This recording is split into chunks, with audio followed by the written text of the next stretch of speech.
क्या ओलंपिक में नीरज चोपड़ा के मेडल जीतने के पहले आप नीरज चोपड़ा को जानते थे? जेवलिन थ्रो के बारे में जानते थे? वेल, अगर आप नहीं जानते थे तो कोई बात नहीं, क्योंकि भारत के लिए ओलंपिक में पहला बैडमिंटन में मेडल लाने वाली दूसरी महिला, भारत के लिए मेडल जीतने वाली साइना नेहवाल भी नहीं जानती थी कि ओलंपिक में जेवलिन थ्रो नामक कोई गेम होता है, जब तक नीरज चोपड़ा ने मेडल नहीं जीता था।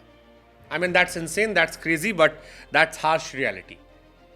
साइना नेहवाल भी ये कहती है कि मुझे नहीं पता था कि नीरज चोपड़ा नाम में कोई व्यक्ति हैं जब तक उन्होंने मेडल नहीं जीता था। मुझे नहीं पता था कि जेवलिन थ्रो नाम का कोई गेम ओलंपिक में होता है जब तक उन्होंने मेडल नहीं जीता था। साइना नेहवाल लंदन ओलंपिक्स में भारत को पहली बार उन्होंने मेडल दिलाया था और बहुत बहुत बहुत उसकी चर्चा हुई थी। साइना 34 साल की हैं, जो फिलहाल पॉलिटिशियन बन गई हैं। कई बार ओलंपिक में गई हैं, कॉमनवेल्थ गेम्स में गोल्ड जीता है और ब्रॉन्ज मेडल जीता है एशियन गेम में। कई बार जलवा जलाल किया, इंडिया का नाम काफ़ी रोशन किया है बैडमिंटन से उन्होंने। लेकिन साइना नेहवाल से जब यह सवाल पूछा गया कि क्या आप जेवलिन थ्रो के बारे में जानती थी, नीरज चोपड़ा के बारे में, तो उन्होंने कहा नहीं,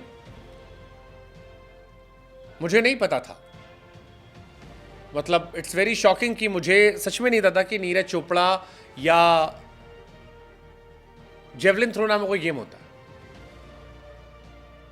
अब साइना वो प्लेयर हैं जो ग्लोबल इवेंट्स में लगातार आ रही है, 2006 कॉमनवेल्थ के बाद से ही लगातार आ रही है।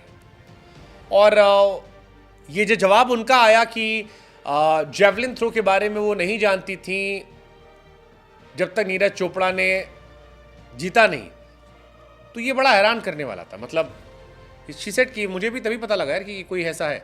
5 साल पहले जब वो गोल्ड मेडलिस्ट बने, नीरज चोपड़ा जी को अवार्ड दिया गया, उसके बाद पता लगा। हालांकि नीरज चोपड़ा जो है वो अपना जलवा जलाल किए हैं। लाइक वर्ल्ड चैंपियन 2016 में बने थे, एशियन गेम्स कॉमनवेल्थ गेम्स में गोल्ड मेडलिस्ट 2018 में बने थे, उसके पहले सिल्वर मेडल पेरिस ओलंपिक में इस बार आया है, लास्ट टाइम गोल्ड मेडल था। बट ये अनफॉर्चुनेट भी है कि यार नीरज चोपड़ा जैसे बड़े खिलाड़ियों को हम लोग जानते नहीं थे। आज पाकिस्तान में अरशद नदीम के बारे में इतनी सारी बातें हो रही हैं, बट अगेन ये भी शॉकिंग है कि अरशद नदीम को भी कोई जानता नहीं था। नीरज चोपड़ा राइस किए, अरशद नदीम पिछली बार 4 नंबर पर रह गए थे, उसके बावजूद उनके बारे में चर्चा हो रही थी कि अरशद नदीम एक लड़का है, अच्छा कर रहा है, 4 नंबर पर है, और उनकी बड़ी तारीफ हो रही थी, बड़ी तारीफ हो रही थी।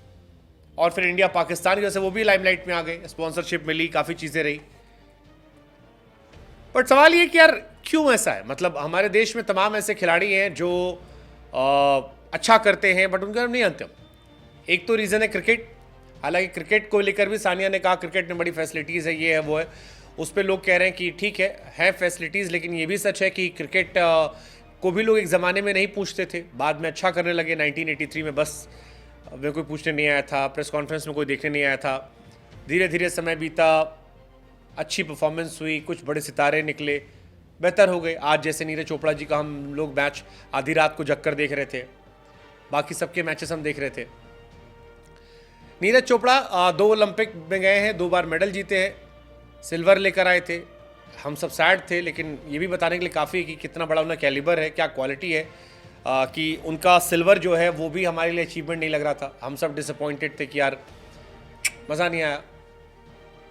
ये सारी चीज़ें हैं, लेकिन अगर हम और आप अकेले कसूरवार अपने आप को मान रहे हैं तो ये भी गलत है, क्योंकि साइना नेहवाल को भी नहीं पता था।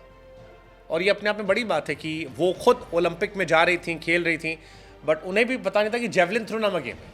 तो आम आदमी को नहीं पता तो कोई हैरानी की बात नहीं है, but it's a big thing, it's a shocking thing यार। हम शायद कई बार केवल पॉपुलर फेसेस के पीछे भागते हैं। बहुत सारे अंडरडॉग रह जाते हैं, जो चमक जाते हैं वो नीरज चोपड़ा बन जाते हैं, नहीं तो गुमनामी में खो जाते हैं।